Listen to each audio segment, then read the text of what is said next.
Assalamualaikum warahmatullahi wabarakatuh. Kembali lagi bersama saya Ramli Zainuddin di Bincang-Bincang Dunia Kerja Profesional. Dan di episode kali ini saya kedatangan tamu spesial, teman seperjuangan, kemudian teman ngobrol, teman sharing suatu hal yang bermanfaat untuk kami masing-masing, saling berbagi ilmu, berbagi hal-hal yang positif ya. Untuk itu tanpa basa-basi, saya langsung memperkenalkan bintang tamu saya kali ini. Di episode kali ini saya persilakan Pak. Silakan, dan jangan lupa disapa dulu sobat Nusanesia TV. Oke, halo sahabat Nusanesia TV. Ya. Perkenalkan, nama saya Reza Ignor Raharjo.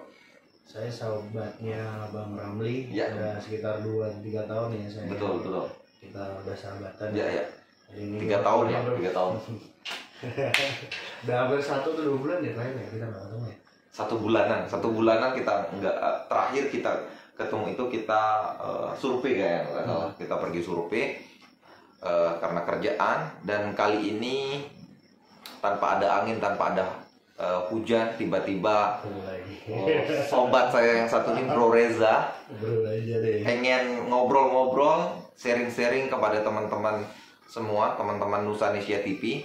Dia pengen masuk podcastnya Nusanesia TV, bukan podcast sih, istilahnya kita bisa namakan sharing lah ya, sharing hal-hal yang bisa membantu teman-teman sobat Nusanesia TV nantinya mendapatkan dari obrolan kita ini motivasi, kemudian bisa menjadi panduan, kemudian bisa menjadi suatu hal yang membuat teman-teman memiliki langkah-langkah yang pasti nanti, terutama di dunia kerjanya ya Pak ya.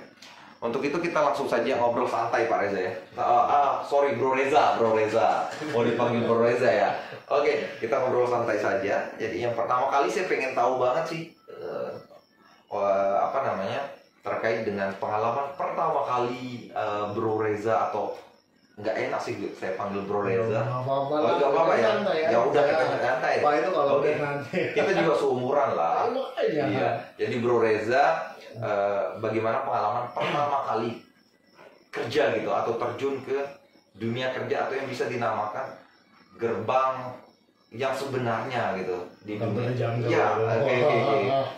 Ya. Yuk, silakan diceritakan kepada teman-teman Nusanesia di. Jadi pertama kali, oke. Gini, thank you Bang Ramli ya. Ya. Jadi pertama kali saya itu kayaknya saya fresh graduate ya waktu itu ya. Iya waktu itu, oke. Beberapa tahun silam lah ya. Saya pernah bekerja di dunia pialan, yaitu Forex ya. Ya.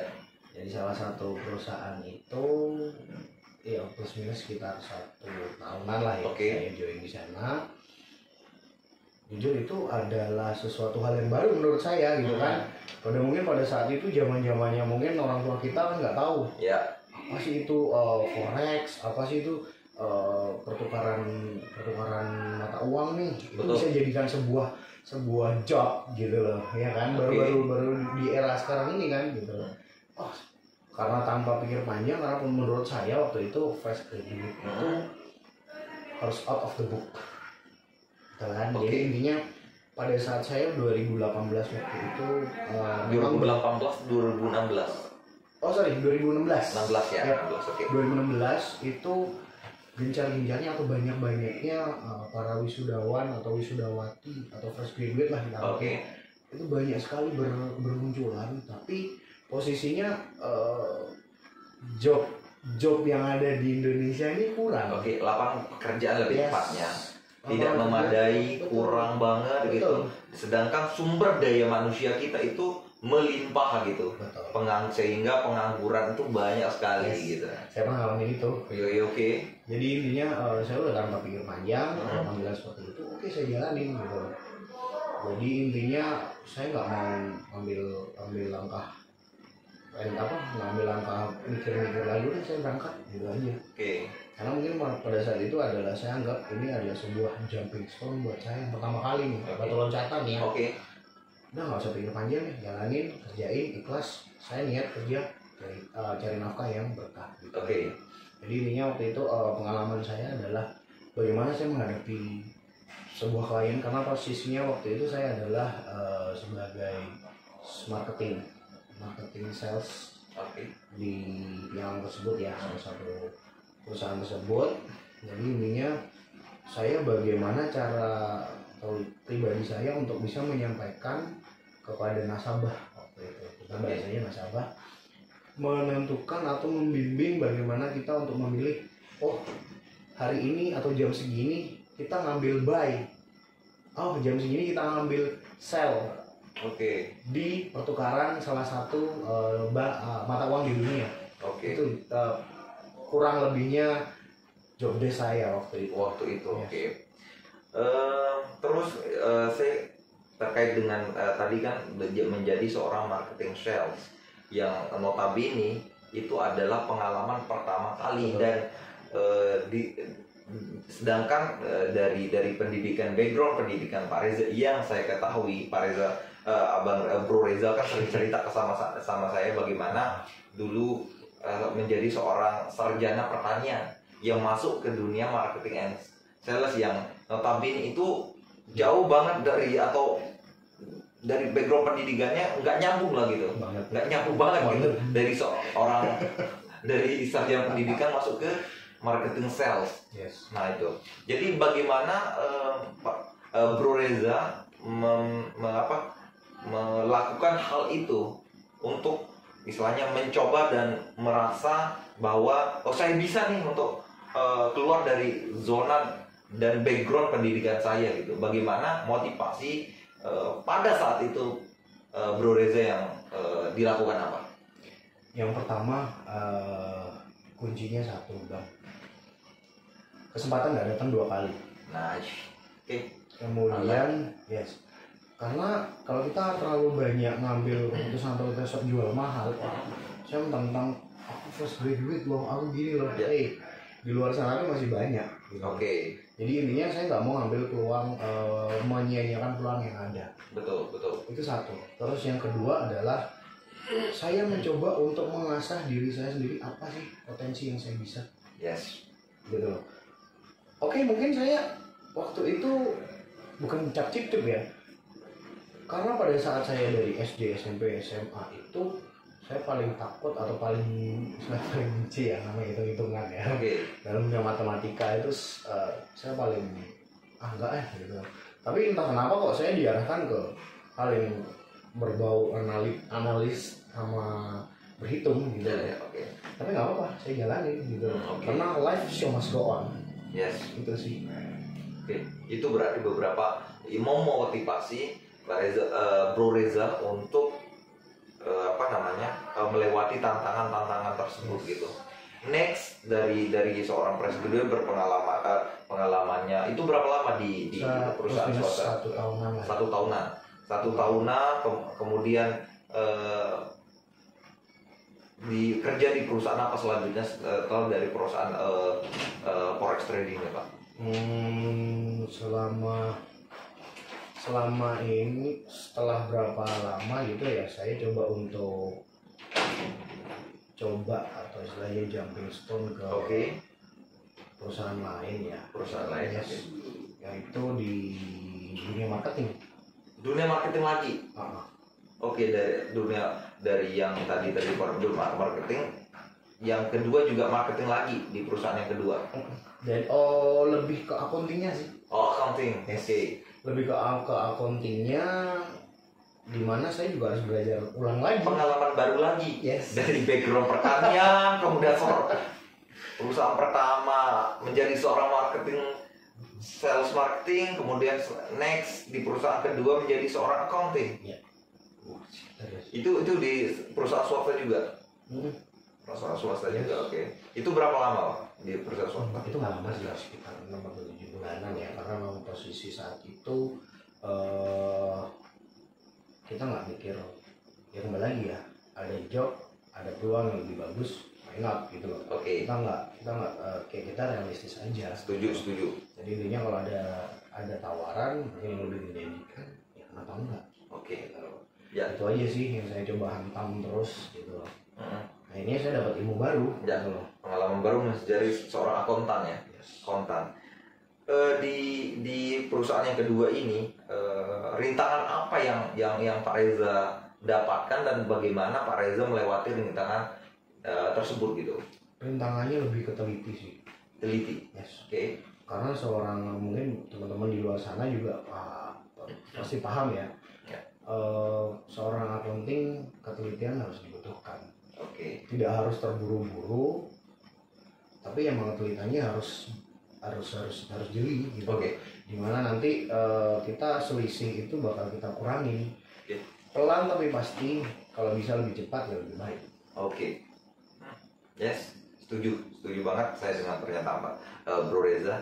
Nah ini kan kita ngomong-ngomong di perusahaan yang sekarang kita nih Bro Reza, kita di perusahaan conveyor. Ya. Nah saya pengen kan perusahaan yang pertama tadi itu menjadi seorang marketing sales, ada keterkaitan lah dengan posisi saat ini, kemudian ada menjadi accounting. Nah apakah sebelum masuk ke conveyor itu Bro Reza itu pernah berpengalaman juga di bagian core-nya? Okay. Mungkin ada keterkaitan di perusahaan yang Bro Reza belum ceritakan ke saya gitu, dan ke sobat Nusanesia di sana yang di rumah yang saat ini lagi nonton, mungkin bisa diceritakan baku loncatannya kenapa masuk sampai ke dunia conveyor ini gitu loh. Jadi setelah dari akuntan atau akunting tadi di perbankan itu, saya coba ada tawaran kembali. Oh, ada tawaran lagi. Nah disinilah ada istilahnya baru ada keterkaitan atau benang merahnya. Oh, oke. Dengan kerjaan kita yang sekarang. Oke. Gitu.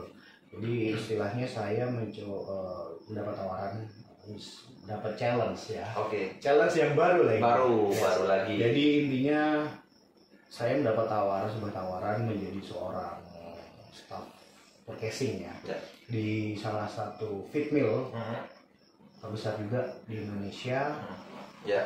Kompetitor kita sih di Jepang ya. Oke. Mungkin kita jangan sebutkan lah. Ya, perusahaan swasta lah gitu ya. Yes. Perusahaan swasta mungkin agar tidak ada keterkaitan dengan perusahaan kita saat ini atau perusahaan yang sebelumnya Bro Reza kerja gitu, sehingga apa yang kita lakukan sekarang ini benar-benar lurus dan real untuk teman-teman Nusanesia di luar sana gitu, sebagai pengalaman, sebagai acuannya ke depannya bagaimana memberanikan diri untuk benar-benar memutuskan saya pengen seperti ini, dan tantangan itu akan saya lalui gitu loh. Oke. Sorry dari Bang Rami. Oke, no worries. Jadi saya mencoba untuk saya flashback kembali ya. Tadi saya mendapat challenge baru di salah satu feed mill terbesar di Indonesia. Kembali lagi ini adalah tantangan yang benar-benar saya mulai dari nol kembali gitu. Jadi staff purchasing. Saya nggak tahu apa-apa. Ini harus bagaimana, jagung itu seperti apa, kalau feed mill itu butuhnya seperti apa, saya nggak tahu gitu loh. Oh, berarti benar-benar nol. Pengetahuannya nol. Berarti pembelajaran pertama di feed mill ini, bagaimana jagung, bagaimana bisnis jagung itu seperti apa, itu pas di perusahaan swasta feed mill ini gitu. Yes. Jadi ininya itu berapa lama Pak? Itu hampir 1 tahun lebih dikit lah ya. 1 tahun lebih lah ya, 1 tahun lebih. Oke. Jadi saya benar-benar di situ pun saya berterima kasih banget gitu loh sama Allah, sama jalan hidup saya dan juga perusahaan saya sebelumnya. Karena apa? Karena berkat jalan atau istilahnya doa dari orang tua saya tentunya, dan diridhoi oleh Allah, saya bisa bekerja di salah satu perusahaan itu. Terus kemudian saya istilahnya saya coba untuk memberanikan diri out of the box kesekian kali. Berhadapan dengan orang. Karena berhadapan dengan orang itu adalah sesuatu hal yang sebenarnya nggak mudah. Betul, setuju. Apalagi orang-orang baru. Ya. Karena waktu itu staff forecasting itu kita harus dihadapkan di dunia lapangan, bro. Oke. Serius. Jadi intinya tiap hari saya harus bertemu dengan orang yang berbeda karakter, berbeda sifat, berbeda bahasa.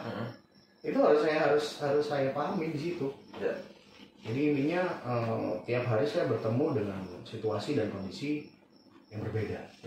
Oke. Nggak apa-apa, itu saya terima. Dan nanti kalau saya berpikiran, oh ini masalah ini bakal beda lagi nih, nggak apa-apa. Karena buat pembelajaran saya ke depan. Oh jadi saya pernah pengalaman menghadapi orang seperti ini. Yes. Saya ketemu sama Bang Rami, saya mau ketemu sama orang, pasti berbeda cara ngomongnya. Betul. Cara komunikasinya Betul. berbeda. Karena bagaimanapun teman kita komunikasi, teman kita berinteraksi itu kita harus mengenali dulu karakternya sebelum nanti kita mau perdalam komunikasi kita gitu. That's right. Setuju nggak? Betul. Oke. Next, lanjut Pak. Jadi itu yang saya coba selama 1 tahun lebih lah ya. Di situ, Lebih ya. Sehingga saya dapat basic. Oh ternyata sambil belajar, sambil saya berkomunikasi dengan teman, dengan supplier lah kalau kita istilahnya dulu, supplier jagung itu, oh bagaimana sih cara ngetes jagung yang bagus atau kriteria jagung yang bagus itu seperti apa sih? Itu pun juga ada pengalaman selain daripada saya training juga ya di perusahaan, di company saya yang itu.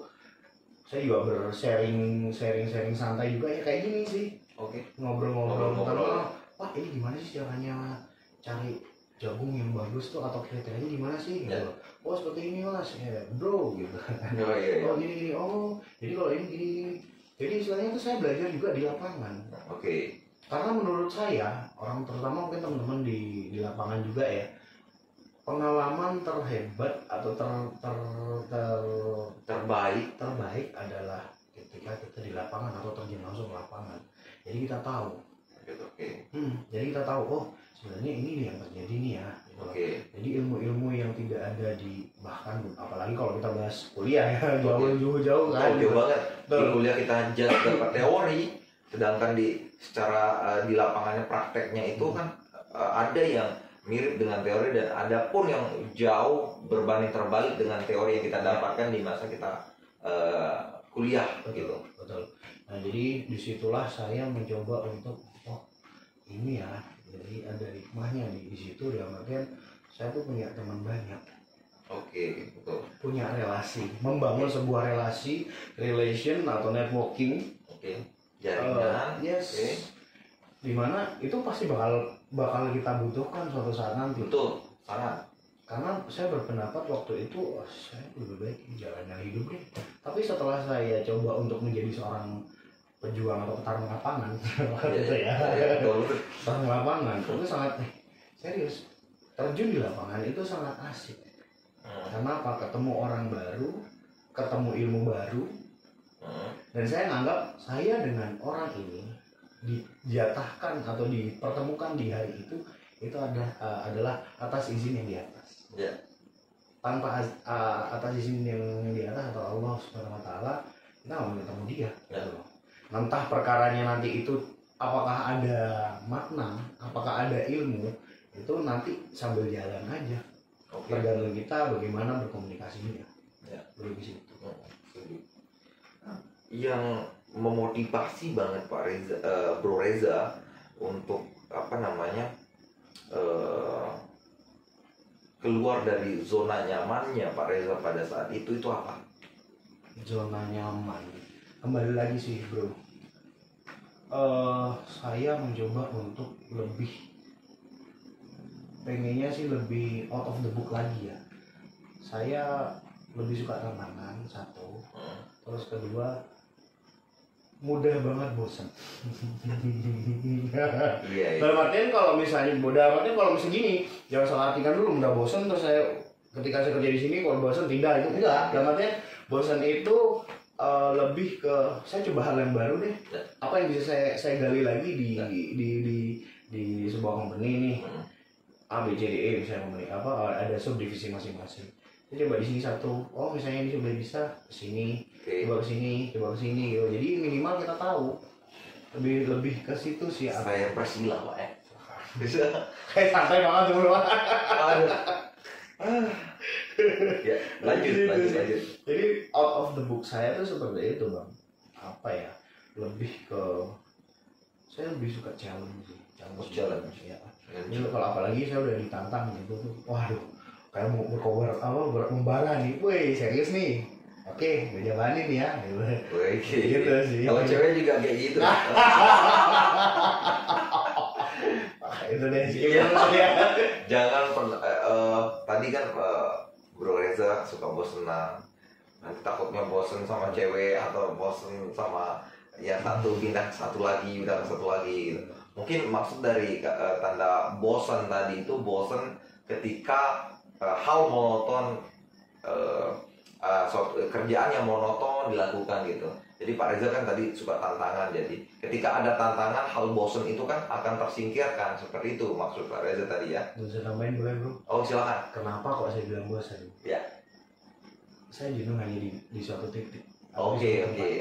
Saya bersyukur sekali, alhamdulillah dihadapkan atau ditempatkan di job desk taruh lapangan tadi. Oke. Karena tiap hari permasalahan yang dia Berbeda-beda. Setuju. Setiap orang ngeluhnya ini, orang kedua ngeluhnya berbeda, orang yang ketiga dan seterusnya berbeda-beda gitu ya. So, sehingga rasa bosan itu akan bahkan nggak ada gitu, karena setiap hari akan punya suatu tantangan yang berbeda-beda dengan komunikasi ke orang-orang tersebut tadi gitu. Challenge-nya di mana? Challenge-nya adalah itu tadi, Bang Rami coba untuk permasalahan orang ini nih, permasalahan ini nih, permasalahan ini. Bagaimana cara kita menyelesaikan masalah tiap orang itu dengan cara kita? Ya.